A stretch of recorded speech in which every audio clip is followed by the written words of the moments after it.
Hey everyone, I am Kent Mark Bernas. I will talk about the elements of state and the fundamental principles and state policies under the Philippine Constitution. Four elements of state. Population. These are the people who make up the state. Territory. These include the land, water, and airscape where the state exercise authority. Next is government. This is the institution that runs state, creates laws, and enforce them.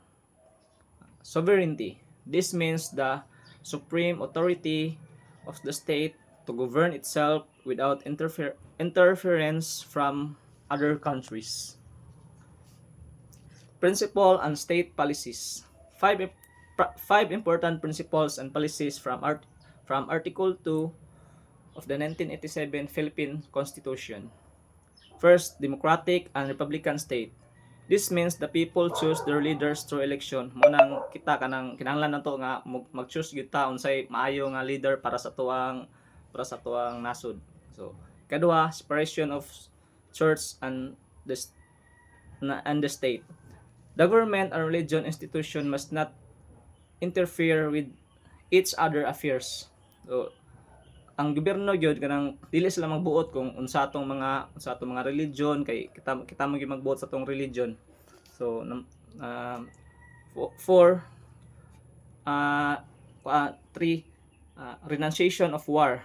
The Philippines rejects war as way to settle disputes. Example, instead nga naon tay away pero ato nang ginilikayan, instead ato pang isettle kay kanang para sa kaayuhan sa tanan. For promotion of social justice. The state ensures fairness and equal opportunities to all, especially to the poor and disadvantaged. So, kanang dapat patas ng tanan para ng mga natay mas scholarship, mga kanang dapat kanang madato man ka pobre dapat maka-avail ang programa. So 5, protection of the environment.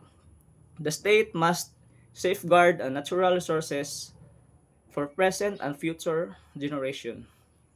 Example na nada ang mga tree planting activities, maka-help siya sa pag-preserve sa tong forest, ug sa mga climate change.